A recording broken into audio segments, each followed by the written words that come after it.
Dans l'assemblée des saints, assoiffé je me tiens, que ton onction descende sur moi. Conscient que mon destin est dans le creux de ta main, que ton onction descende sur moi. Je suis disposé, assoiffé, que ton onction descende sur moi. Je suis disposé, assoiffé, que ton onction descende sur moi.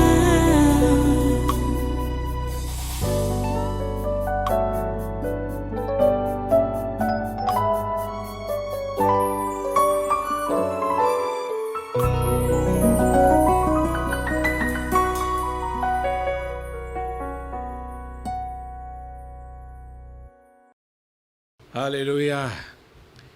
Amen. Merci Seigneur. En continuant notre culte, je vais vous demander d'abord de vous asseoir un peu. Jésus est grand, Jésus est Seigneur, Jésus est Dieu. Il mérite l'adoration, il mérite notre célébration. Continuez à l'adorer, ne vous fatiguez pas, et continuez à lui faire confiance. Ne vous fatiguez pas. Alléluia. C'est ce que nous ferons d'éternité en éternité. On doit commencer à s'exercer ici sur la terre. Béni soit son Saint-Nom. Alléluia. Merci Seigneur. Voilà, je vous demande de vous asseoir comme ça parce que j'ai quelque chose à vous lire là. Et nous allons passer à la prière avant d'écouter le conseil que Dieu a pour nous aujourd'hui. N'oubliez pas que pour la deuxième fois consécutive, l'esprit appelé la ligne droite s'est manifesté. La dernière ligne droite, je précise bien, la dernière ligne droite s'est manifestée dimanche passé encore, donc pour la deuxième fois consécutive.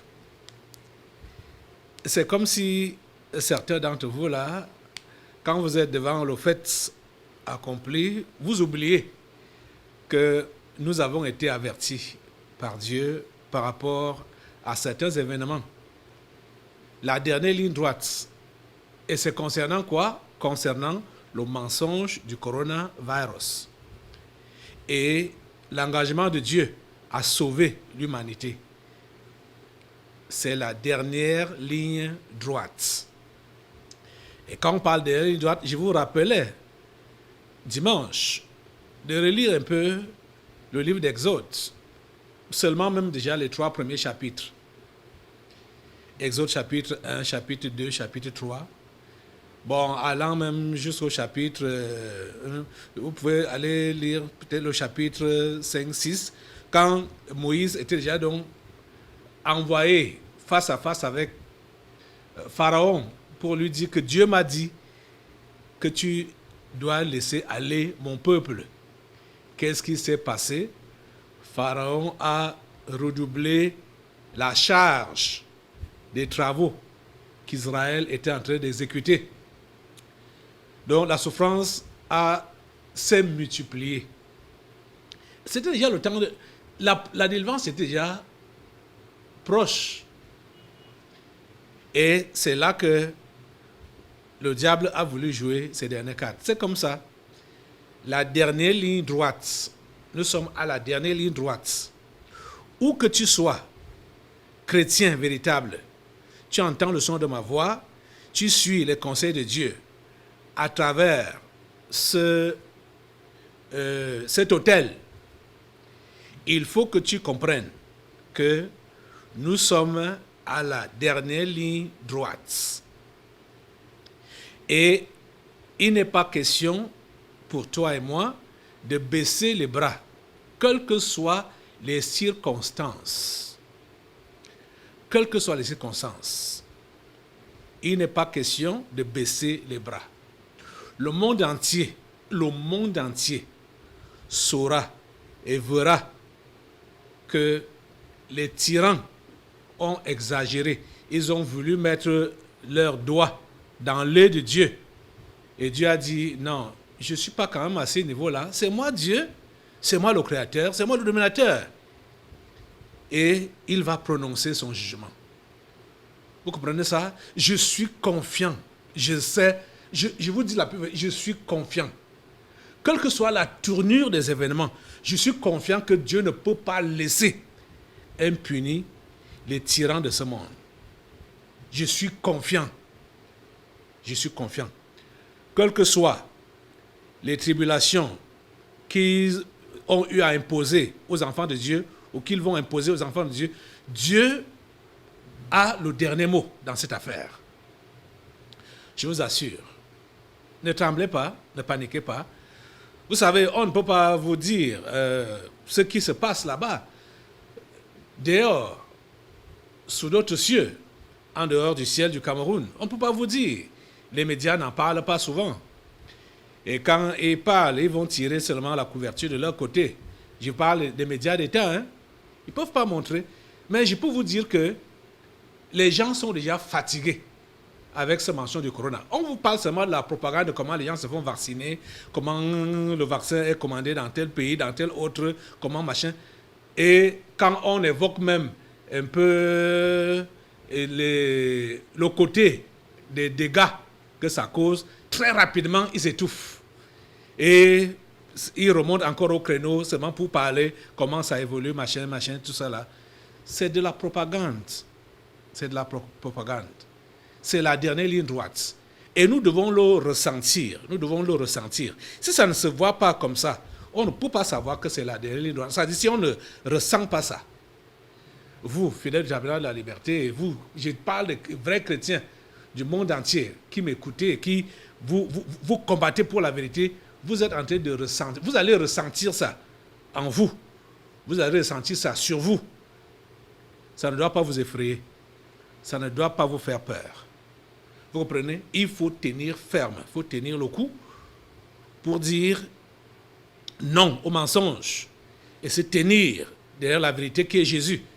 Jésus-Christ a dit, je suis le chemin, la vérité et la vie. Nul ne peut aller au Père sans passer par moi. C'est ça que Jésus a dit. Vous savez, on va nous parler aujourd'hui des religions, des églises autorisées ou non autorisées. Jésus n'est pas une religion, Jésus n'est pas une église, tout ça là. La foi n'a pas besoin de l'autorisation d'une autorisation quelconque pour avoir la foi. Et déjà même au niveau de notre constitution, la constitution n'a empêché personne d'avoir la foi sans être dans une soi-disant église reconnue. Non. La constitution laisse à chacun la liberté de croire ce qu'il veut croire. Non, je parle de la constitution de notre pays. Chacun développer sa philosophie comme il veut développer, pourvu de ne pas déranger les autres. Ça, c'est clair. Mais quand tu as ta conviction, ta philosophie et tout ça, et tu ne déranges pas les autres, moi, je ne sais pas pourquoi tu seras quelqu'un à abattre. Je ne sais pas pourquoi. Et vous savez, quand quelqu'un émet l'opinion, ça veut dire que les gens sont libres d'épouser cette opinion ou de rejeter. Ça dépend de ces gens-là. Et c'est leur droit d'accepter ou de rejeter. Vous voyez? Donc, je ne peux pas donc comprendre pourquoi est-ce qu'on va faire la chasse aux sorcières par rapport à celui qui a son opinion. Pourquoi on va faire la chasse? Pourquoi? Ok. J'ai devant moi là une note qui a été signée le 24 mars, c'est-à-dire hier. Et c'est le ministre de l'administration territoriale qui a signé ça. Et je peux vous dire que cette note nous vise particulièrement. Ce n'est pas une note comme ça pour les gouverneurs des 10 régions, ben pour les soi-disant églises de réveil, machin. C'est nous que ça vise particulièrement. Et particulièrement moi, Caleb Ngwatangana, c'est moi que ça vise. Cette note qui a été signée hier par le ministre de l'administration territoriale à Tanganji. Et vous allez voir que quelque temps avant même, surtout le week-end passé, le week-end du 20 là, il y a eu des mouvements un peu partout, des gens qui ont ras-le-bol avec leur mention du corona. Dans plusieurs pays, il y a eu des manifestations qui sont fatigués avec l'histoire de masques. Ils ne veulent pas du vaccin. Ils sont fatigués de l'emprisonnement. Ils sont fatigués. Hein? Le week-end passé, là, les soulèvements, les marches étaient un peu partout là. Moi, je n'ai jamais organisé une marche. Je n'ai jamais organisé un soulèvement. Je ne peux même pas faire ça. Pas ça là, je ne peux pas faire ça, hein, faire des émeutes et tout ça là. Je suis là pour enseigner la parole de Dieu, la Bible. Ce n'est pas même, quand je parle même de l'opinion, ce n'est pas mon opinion. Chacun de vous n'a qu'à consulter sa Bible et voir si ce que le pasteur Calvin Watangana enseigne est biblique ou pas. Chacun n'a qu'à consulter sa Bible. Je vous dis que la situation dans laquelle nous sommes actuellement a été avertie dans la Bible. Dans Apocalypse au chapitre 13, versets 16 à 18, on nous fait comprendre bien que la bête qui monte des eaux là, hein, il y a une imposition. Je veux relire ça avant de repartir sur le texte que le ministre de l'administration a signé hier. Donc, le 24, nous sommes le 25 aujourd'hui. Apocalypse 13, verset 16 à 18 dit, il faut lire tout Apocalypse 13. Mais les trois derniers versets disent, et elle fit que tous, petits et grands, riches et pauvres, libres et esclaves, reçussent une marque sur leur main droite ou sur leur front, et que personne ne put acheter ni vendre sans avoir la marque, le nom de la bête ou le nom de son nom. C'est ici la sagesse, que celui qui a de l'intelligence calcule le nombre de la bête, car c'est un nombre d'hommes, et son nombre est 666. 666, c'est le nombre de la dépravation, le nombre de la licence au péché. Vous voyez? Donc, et vous savez que l'une des mesures phares, des mesures barrières, le port obligatoire du masque, on ne t'autorise pas de faire quoi que ce soit si tu n'as pas arboré le masque. Ça veut dire quoi? Vous voyez, c'est l'imposition de l'adoration de la bête. Hein? On n'a pas besoin de faire 20 ans de théologie pour comprendre ça. Pour comprendre Apocalypse 13, verset 16 à 18, là, on n'a pas besoin de 30 ans de philosophie, je veux dire quoi, de théologie, pour comprendre ça. Et que nous sommes dans cette période-là déjà. Si tu es donc vrai chrétien, tu dois défendre ta foi et ne pas adorer la bête. Hein? C'est de ça qu'il est question. On va me faire la chasse. J'ai inventé quoi? Je n'ai rien inventé.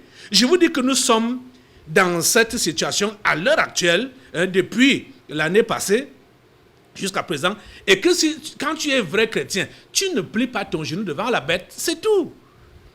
C'est tout. Regardez, même les non-chrétiens sont fatigués de ça. Avant de continuer, je veux que vous regardiez d'abord cette vidéo d'une dame. Elle est médecin française. Pour elle, c'est juste... Elle parle en tant qu'humain humain et médecin, c'est-à-dire soignant, personnel soignante. Elle est dans le personnel soignant qui voit que ce que ces gens sont en train de faire n'est pas normal. C'est l'esclavage. Ils imposent l'esclavage aux gens. Hein? Elle a tenu le meeting là à Paris. C'était également le week-end passé, samedi passé. Écoutez ça. On est dans une ère où on nous humilie. Ouais. Vous avez compris, parce que ce masque, c'est une humiliation.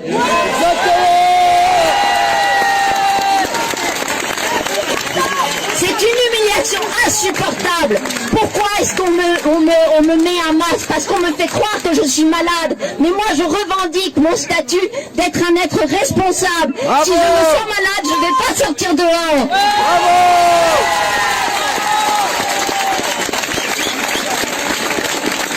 Vous voyez, vous avez vu ça?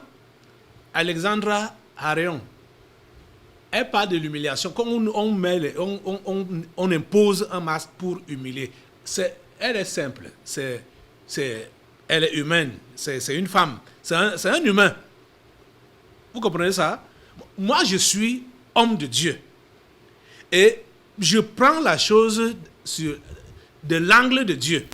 Regardez même que, humainement parlant, c'est une humiliation. Elle est du corps soignant, hein? Celle qui a parlé là. Vous voyez? Et je me rappelle que les paroles qu'elle dit là, c'est ce que notre ministre de la Santé avait dit en mars de l'année passée. Que la personne qui doit porter le masque normalement, c'est le malade. Tu n'es pas malade, tu n'as pas besoin de ça. Et il a même dit que tu portes ça n'étant pas malade, on va te fuir en route. Parce qu'on va croire que tu es malade. Aujourd'hui, c'est devenu la mode. Vous voyez? C'est devenu le passeport. Hein? Tu veux prendre l'avion, il faut porter ça. Tu veux faire ceci, tu veux marcher. Les gens marchent en route avec ça. C'est quoi ça? C'est quoi ça? Et quand on va dénoncer ça, on va dire qu'on n'a pas une église autorisée. On n'a pas une église légale. C'est que on a besoin de quelle légalité pour défendre ses droits, pour défendre ses libertés. Et surtout, pour défendre la vérité. On a besoin de quelle légalité? Je suis un être humain, je suis un Camerounais patriote, je suis un Africain. Et je vous dis que cette histoire qui se passe là, c'est les Africains qui sont même d'abord visés. Et notre pays est visé en premier ici en Afrique. Vous comprenez? Donc, il y a tout ça. Ceux-là qui peut-être, ceux qui aiment la vie, même si vous n'aimez pas l'évangile, même si vous n'aimez pas ma face, hein, même si vous n'aimez pas la vérité, sachez au moins que c'est votre vie que je défends. C'est-à-dire en tenant mes positions, c'est votre vie que je défends. Vous devez comprendre ça. Je vous dis la pure vérité. Je vous dis la pure vérité. Et non seulement ça, je vous ai dit samedi, le week-end passé, il y a eu beaucoup de mouvements là-bas dehors. Beaucoup de mouvements. Hein? Même à Marseille, une fête qui avait été annulée l'année passée, les Marseillais sont sortis en masse. Ils n'ont même pas eu d'autorisation pour faire ça, mais ils sont sortis en masse. Et ils sont sortis sans masque, sans distanciation sociale. Regardez également l'image là.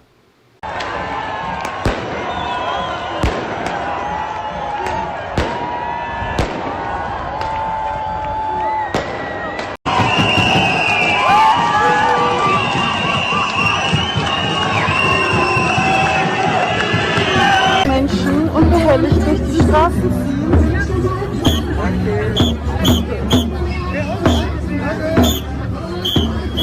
Locker über.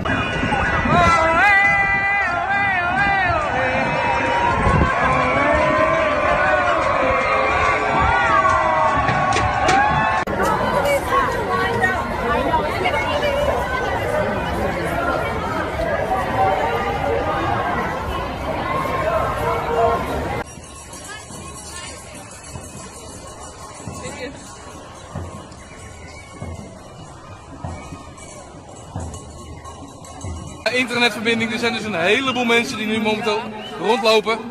Dus dat is even een beetje moeilijk om in stand te houden helaas. Ik doe maar stinken er best wel voor, maar...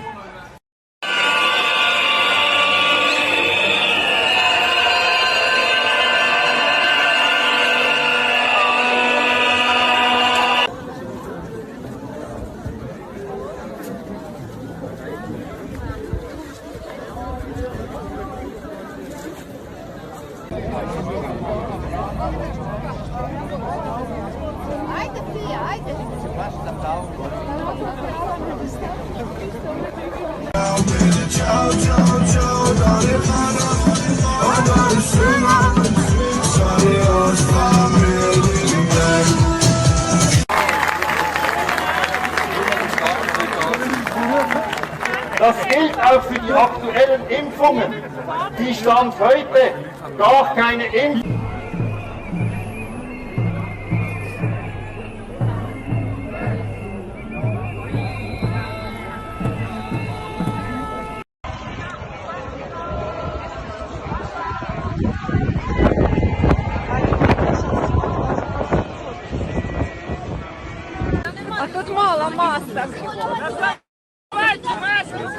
Спалення масок відбувся.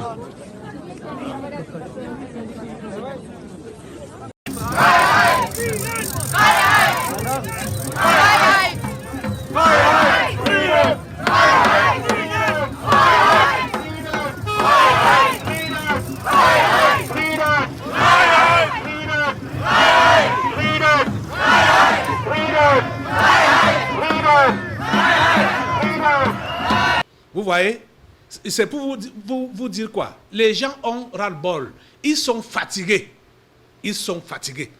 Ma prière à Dieu, c'est que ça bouscule un peu de partout là. Surtout chez les auteurs de cette tyrannie. La France, l'Angleterre, la Russie, la Chine, les États-Unis. Il faut que ça bouge. C'est la dernière ligne droite. C'est vrai. Nous, ici, au niveau des chrétiens, nous autres chrétiens, on va subir, on va être persécutés, on va resserrer les taux sur nous. Mais ça ne doit pas nous décourager. Ça ne doit pas nous faire baisser les bras. Vous comprenez? Dieu n'a pas encore dit son dernier mot. Dieu n'a pas encore dit son dernier mot. Donc, il faut tenir le coup. Il faut tenir le coup. Il faut tenir ferme. Il ne faut pas se décourager. Parce que depuis un certain temps, et même jusqu'à cette semaine, plusieurs des fidèles d'ici, ils sont persécutés, malmenés, à gauche, à droite. Et c'est toujours à cause de cette histoire, ce mensonge du corona. Vous comprenez? Nos enfants sont persécutés, ils sont stigmatisés dans leurs établissements respectifs. Ils sont stigmatisés, vous voyez? Et tout ça là, c'est le pasteur Caleb qui est indexé. C'est moi qui suis indexé.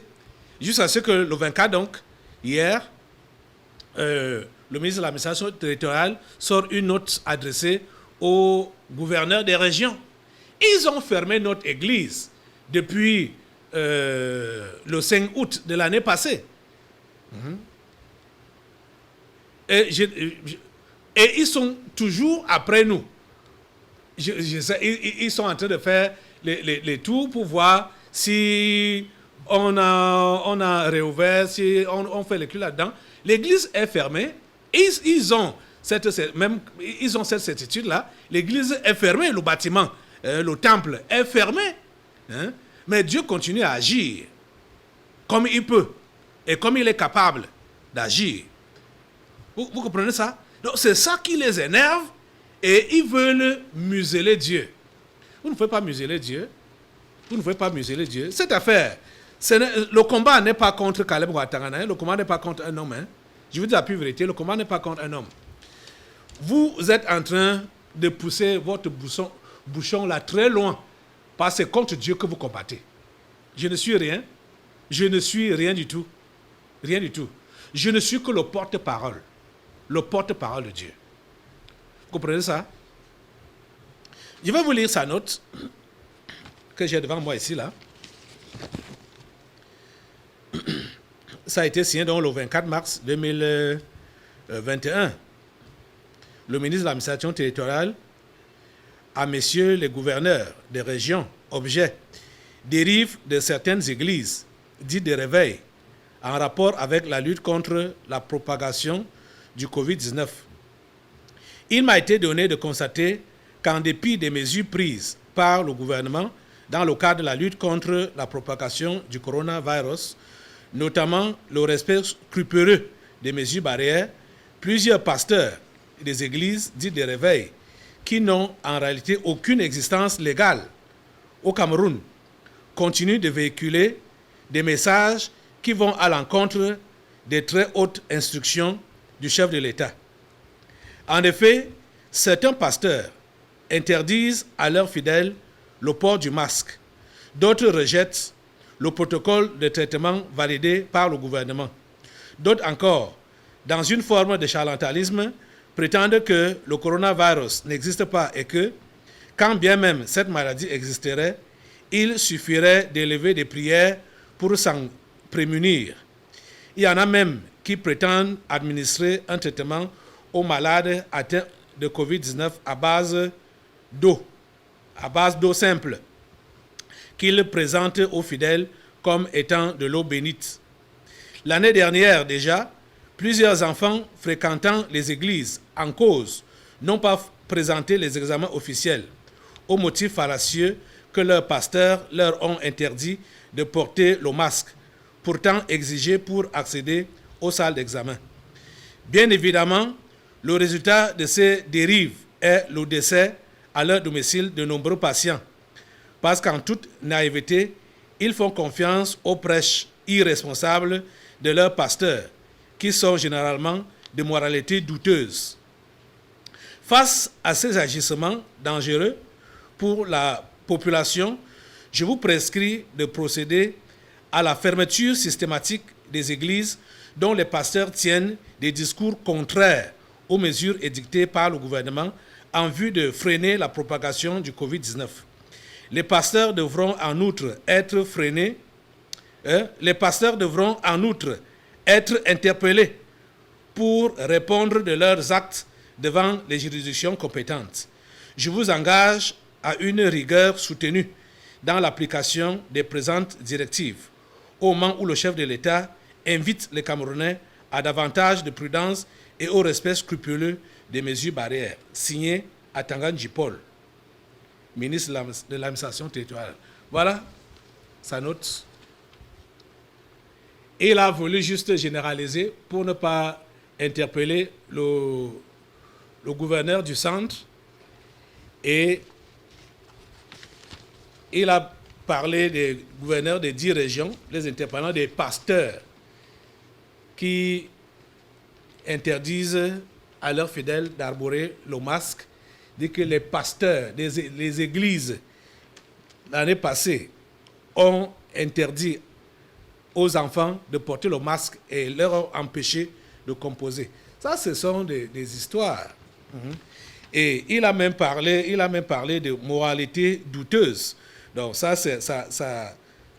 frise même l'injure. Ça frise l'injure à notre endroit. Vous voyez, c'est très poussé. C'est très poussé. Mais voyons, on va dire quoi du pape qui se bat pour défendre l'homosexualité au niveau de sa moralité? On va dire quoi de lui? Si pour un homme comme moi, un simple comme moi, voyant ce que la Bible dit et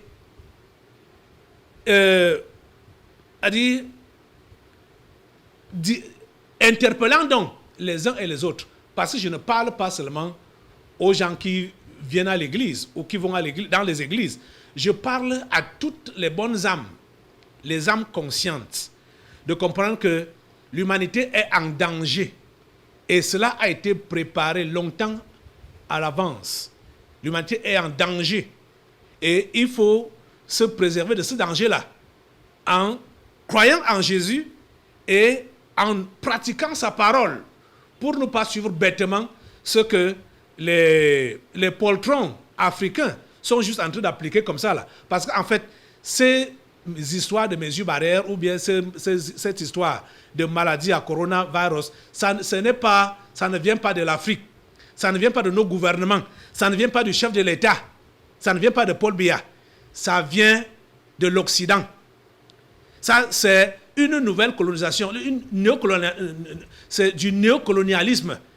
Et on sait que c'est depuis le 17 février que Emmanuel Macron a tapé la main sur la table pour dire « Vous faites quoi là-bas en Afrique? Vous faites quoi là-bas au Cameroun ?» Et il a envoyé physiquement son ambassadeur voir notre chef de l'État le 23 février.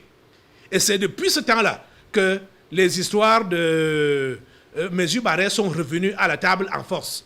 Et on a commencé à dire comment il y a des nouvelles vagues, des nouvelles contaminations, machin. Tout ça là est faux. Quand je dis que tout ça là est faux, j'ai raison. C'est vrai que tout ça là est faux. Et vous, même le ministre de l'administration territoriale qui écrit cette note, et tous les autres ministres là, et tout le peuple camerounais, tout le monde sait que c'est faux. Que cette maladie est montée de toutes pièces. Et si virus il y en a, et comme oui, comme virus, si virus il y en a, il y a un traitement simple, l'hydroxychloroquine, qui efface un temps de mouvement. C'est ce que j'ai toujours soutenu, dire, parce que depuis que l'histoire là était arrivée et que l'Esprit de Dieu avait révélé que ça a été fabriqué en laboratoire avant qu'on ait des confirmations par des documents, c'était révélé ici à l'église que c'était fabriqué en laboratoire en mars 2020. Vous comprenez ça? Et j'ai appelé ça paludisme artificiel, puisque ça a été bricolé en laboratoire. Donc c'est un paludisme artificiel. Et c'est l'hydroxychloroquine qui efface ça, qui éteint ça en temps de mouvement. Il va dire ici que il y a en effet certains passeurs, il dit, oui, voilà, d'autres rejettent le protocole de traitement validé par le gouvernement. Je ne sais pas quel traitement le gouvernement a validé et qui a été, que j'ai rejeté. Parce que c'est à moi qu'on s'adresse ici, là. Je ne sais pas quel traitement le gouvernement a validé et j'ai rejeté. Je ne sais pas. Mais moi, je me rappelle, quand il parle de charlatanisme, de machin, de l'eau qu'on donne, je ne donne pas l'eau aux gens pour les guérir. Il y a des années que j'ai utilisé l'eau du prophète Tibi Joshua. J'ai même précisé comme ça, là, quand il était encore prophète de Dieu. Mais quand j'avais vu que la foi des gens n'était plus en Christ, c'était dans l'eau, j'ai arrêté d'utiliser cela. Il y a des années en arrière. Il y a des années en arrière. Je suis vrai. Ce que je dis là, c'est la pure vérité. Vous comprenez ça? Et en ce qui concerne le paludisme artificiel, j'ai soutenu et je soutiens que ce paludisme artificiel ne peut pas tuer quelqu'un. Et si quelqu'un a ça, il prend l'hydroxychloroquine, ça disparaît en un temps de mouvement. On a suivi les témoignages et le combat de notre sœur qui est là-bas en Amérique, Stella Emmanuel, qui soigne les gens avec l'hydroxychloroquine. Dit que même quand les gens viennent avec un stade avancé de ce paludisme artificiel, dès que l'hydroxychloroquine leur est administrée, ça tombe directement. Pourquoi? Parce que ce n'est pas le paludisme naturel, c'est artificiel. Et tout ce qui est amer là, tout ce qui est in là, ça détruit ça en temps de mouvement. Donc, tout ce traumatisme dans lequel on soumet les humains, porter le masque, ne pas distanciation sur ne pas se réunir, machin, tout ça là, c'est la brimade. Je dis que c'est la brimade. C'est mon opinion. C'est la brimade. Et vous-même, vous savez que c'est de la brimade. Puisque dans vos affaires personnelles, vous ne respectez pas ça. Vous ne respectez pas ça. Même le ministre de l'administration territoriale qui a écrit ça, et tous les ministres là, quand ils ont leur manifestation, leur fête en privé là-bas, là, ils ne respectent pas ces choses. Ils ne respectent pas ça. Vous êtes morts où de ça? Vous êtes morts quand de ça? Et les populations qu'on voit ici au Cameroun, dans les bars, dans les marchés, dans les carrefours, partout là, ils sont morts quand? Si la maladie là était réelle comme on prétend là, et que ça décime, le Cameroun allait être vidé de ses habitants. Je vous assure. Donc, c'est la dernière ligne droite. Moi, je comprends. C'est pourquoi quand j'ai eu la note, j'ai seulement compris que c'est la dernière ligne droite.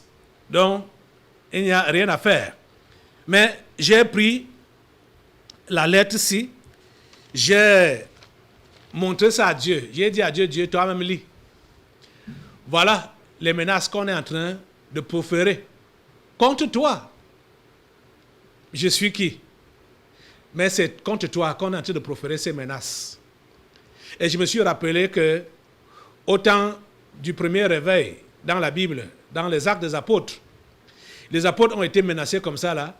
Ils sont venus, ils sont rentrés parmi les leurs, ils ont présenté à Dieu les menaces qu'ils ont reçues. C'est ça que j'ai aussi fait quand j'ai donc reçu cette note, parce que c'est les menaces qui nous adressent. J'ai dit à Dieu, Dieu, toi me lis. Voilà. C'est ton église qui est menacée. On l'appelle illégale. Mais c'est toi le créateur. Et c'est toi qui as suscité ce ministère.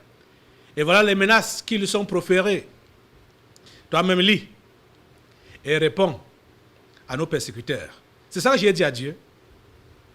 C'est ça que j'ai dit à Dieu. Donc comme je suis parmi vous aujourd'hui, je vous demande de faire la même chose. La Bible nous dit qu'ils ont élevé la voix d'un même cœur. Ils ont élevé la voix et ils ont prié Dieu. Je veux qu'on lise leur prière. Qui est notre prière à nous aujourd'hui? Allons-y, c'est dans les Actes des Apôtres, Actes chapitre 4.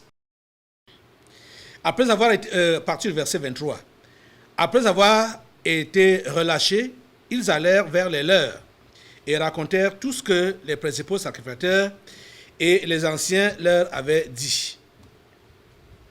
Lorsqu'ils l'eurent entendu, ils élevèrent à Dieu la voix tous ensemble. Ils élevèrent à Dieu la voix tous ensemble et dirent: Seigneur, toi qui as fait le ciel, la terre, la mer et tout ce qui s'y trouve, c'est toi qui as dit par le Saint-Esprit, par la bouche de notre Père, ton serviteur David, pourquoi ce tumulte parmi les peuples et ces vaines pensées parmi les... Pourquoi ce tumulte parmi les nations et ces vaines pensées parmi les peuples? Les rois de la terre se sont soulevés et les princes se sont ligués contre le Seigneur et contre son nom. En effet, contre ton saint serviteur Jésus, que tu as oint, Hérode et Ponce Pilate se sont ligués dans cette ville avec les nations et avec les peuples d'Israël pour faire tout ce que ta main et ton conseil avaient arrêté d'avance. Et maintenant, Seigneur, vois leurs menaces et donne à tes serviteurs d'annoncer ta parole avec une pleine assurance en étendant ta main pour qu'il se fasse des guérisons, des miracles et des prodiges par le nom de ton saint serviteur Jésus. Quand ils eurent prié, le lieu où ils étaient assemblés trembla. Ils furent tous remplis du Saint-Esprit et ils annonçaient la parole de Dieu avec assurance. Lève-toi, assemblée. C'est ça qu'on doit faire à Dieu comme prière aujourd'hui. Lève-toi, mets-toi sur tes deux pieds. C'est la dernière ligne droite. Et voilà ce qui se passe. Cette lettre du ministre de l'administration territoriale camerounais, c'est une menace. C'est une menace. Cette lettre, c'est une menace. Vous voyez, ils sont en train de faire exactement ce que les apôtres ont dit ici. En effet, contre ton saint serviteur Jésus que tu as oint, Hérode et Ponce Pilate se sont ligués dans cette ville avec les nations et avec les peuples d'Israël pour faire tout ce que ta main et ton conseil avaient arrêté d'avance. Vous voyez? Ce ministre, il écrit ça sous la pression des tyrans, sous la pression du corps de l'Antichrist et avec leur propre, comme ils ne sont pas de Dieu, avec leur propre consentement, donc pour empêcher à ce que le plan de Dieu puisse s'accomplir pendant cette génération. Le réveil, le deuxième grand réveil mondial, doit avoir lieu et ça passe par le mensonge du coronavirus. Assemblée, lève-toi, comme j'ai dit, tu es debout, demande à Dieu de faire la même chose qu'il a faite avec l'Église primitive. Vous comprenez? Que Dieu fasse la même chose. Ils ont dit, ils ont fait cette prière. Seigneur, toi qui as fait le ciel, la terre, la mer et tout ce qui s'y trouve, c'est toi qui as dit par le Saint-Esprit, par la bouche de notre Père, ton serviteur David, Pourquoi ce tumulte parmi les nations et ces vaines pensées parmi les peuples? Les rois de la terre se sont soulevés et les princes se sont ligués contre le Seigneur et contre son nom. En effet, contre ton saint serviteur Jésus, que tu as oint. Il s'appelle comment? Atanganji Paul et le gouvernement camerounais, l'antichrist, le corps de l'antichrist, Bill Gates, Emmanuel Macron, Xi Jinping, la reine Elisabeth II, Vladimir Poutine, Joe Biden, ils se sont ligués dans cette ville avec les nations et avec les peuples pour faire tout ce que ta main et ton conseil avaient arrêté d'avance. Et maintenant, Seigneur, vois leurs menaces et donne à tes serviteurs d'annoncer ta parole avec une pleine assurance, en étendant ta main pour qu'il se fasse des guérisons, des miracles, des prodiges, des conversions par le nom de ton saint serviteur Jésus. Seigneur, c'est la prière que nous t'adressons pour que cette assemblée connaisse ta visitation, que tous ceux qui sont sous l'influence de cette prière connaissent ta visitation. Fais descendre ton esprit sur ton peuple, revêt tes enfants de ton esprit, afin que le témoignage continue, afin que le témoignage de ton Fils continue, afin que ce mensonge du corona soit exposé. Seigneur, étends ta main et agis. Étends ta main et agis.